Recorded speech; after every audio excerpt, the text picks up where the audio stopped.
महाशिवरात्रि के शुभ अवसर पर हम आपको एक कथा सुनाने जा रहे हैं। अक्सर लोग यह मानते हैं कि महाशिवरात्रि के दिन भगवान शिव और माता पार्वती का विवाह हुआ था, परंतु महाशिवरात्रि से जुड़ी एक कथा शिव पुराण में सुनने को मिलती है।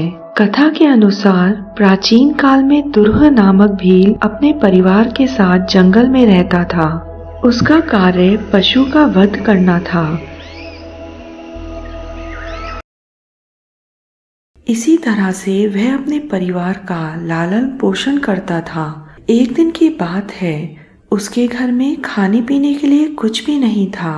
तब उसके माता पिता एवं अन्य सदस्य भूख से व्याकुल होकर भील से बोले कि भूख के मारे उनकी हालत खराब है, भूख से हम सब मर रहे हैं, कुछ खाने का प्रबंध करो। यह सुनकर उस भील ने अपना धनुष बाण लिया और शिकार की तलाश में चल दिया। संयोगवश यह शिवरात्रि का ही पावन दिन था। भील दर दर भटकता रहा, परंतु उसे कुछ नहीं मिला। धीरे धीरे रात हो आई, परंतु वह कोई शिकार नहीं कर पाया। वह सोचने लगा कि जाने क्यों कोई शिकार नहीं मिल रहा, परंतु घर में सब भोजन का इंतजार कर रहे हैं। चाहे जो भी हो, आज तो शिकार लेकर ही घर लौटूंगा, खाली हाथ नहीं लौटूंगा।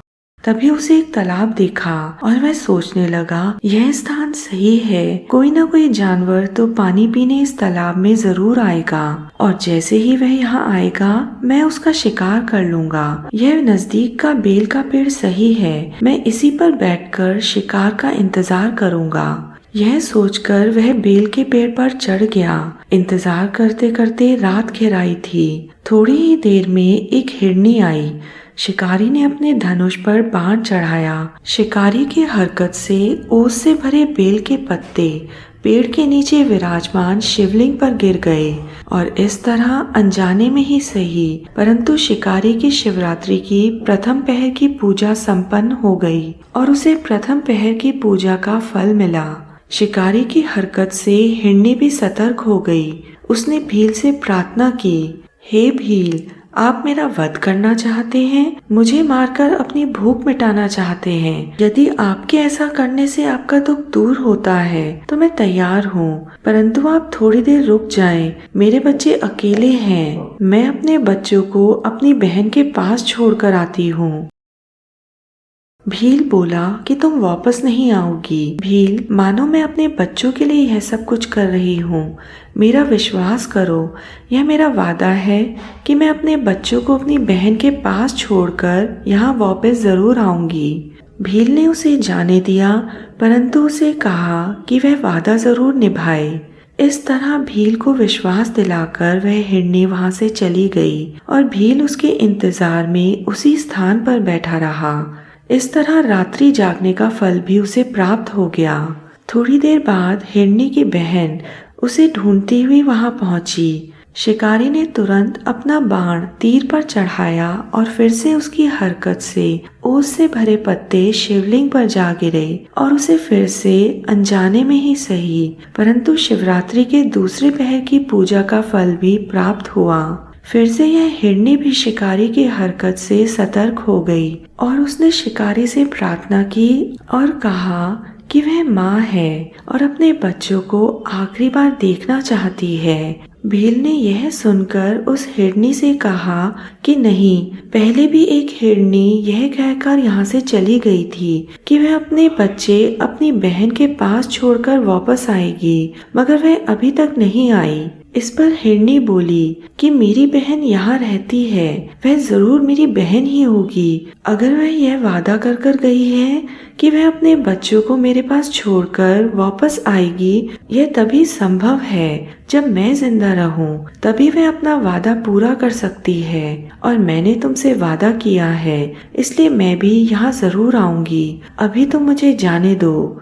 भील सोच में पड़ गया और उसने अंत में उस हिरनी को भी जाने की आज्ञा दे दी। शिकारी के इंतजार करते करते रात्रि की तीसरी पहर भी हो गई। तभी तालाब में एक हिरण पानी पीने आया।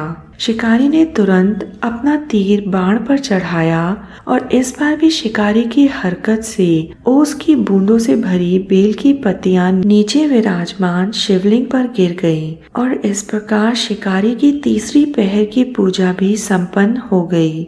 हिरण भी तुरंत सतर्क हो गया और शिकारी से बोला कि ओ भील, मुझे मत मारना, मेरे छोटे छोटे बच्चे हैं। भील ने कहा कि उसे भी तो अपने परिवार के लिए भोजन का प्रबंध करना है। हिरण बोला कि ठीक है, अगर मेरे मरने से तुम्हारे परिवार का भला हो सकता है, तुम्हारे सारे दुख दूर हो सकते हैं, तो मुझे मार लेना, परंतु मुझे मेरे परिवार से मिलने का आखिरी मौका तो दे दो। मैं तुमसे वादा करता हूँ कि मैं अपने परिवार से मिलकर वहाँ वापस आ जाऊंगा। भील ने कहा कि नहीं, पहले भी 2 हिरनी मुझसे वादा कर गई हैं, परंतु वह अभी तक नहीं आई।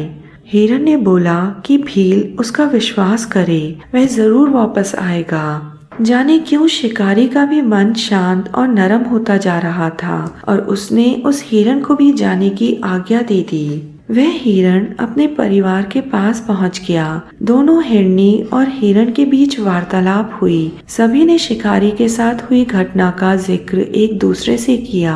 हिरण हिरनी से बोला कि उसे जाना होगा। उसने वादा किया है कि वह वापस भील के पास जाएगा ताकि वह उसे मारकर अपने परिवार का पेट भर सके। हिरनी बोली कि नहीं स्वामी, सबसे पहले मैंने वादा किया है और इसलिए मेरा फर्ज बनता है कि मुझे शिकारी के पास जाना चाहिए। हिरनी की बहन ने भी जिद की। सभी जिद करने लगे। तीनों ने यह फैसला लिया कि तीनों ही अपना वादा पूरा करेंगे और शिकारी के पास जाएंगे। हिरनी के बच्चे भी साथ जाने को तैयार हो गए। इस प्रकार पूरा परिवार तालाब की ओर चल दिया।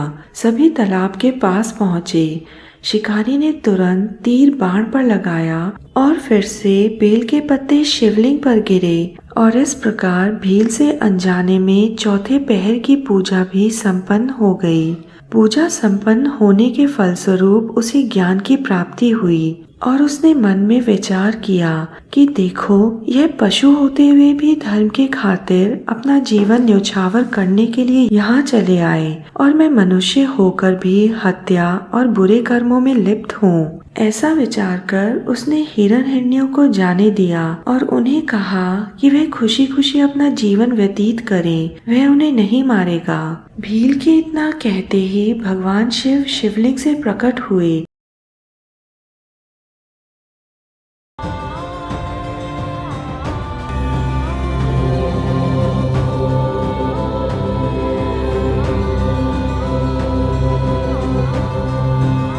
वह प्रसन्न होकर भील से बोले, हे व्याधर्ष, तुम्हारी पूजन से मैं बहुत प्रसन्न हूँ। तुम श्रृंगवेरपुर जाकर आनंद पूर्वक निवास करो। प्रभु रामचंद्र तुम्हारे घर पधारेंगे और उनसे तुम्हारी मित्रता हो जाएगी। अंत में सुखों को भोग कर तुम्हें मोक्ष की प्राप्ति होगी। भील को यह वर देकर शिव भगवान अंतर्ध्यान हो गए। शिव पुराण की यह कथा शिवरात्रि के महत्व को बताती है और यह बताती है कि शिवरात्रि का व्रत किस प्रकार लाभदायक है।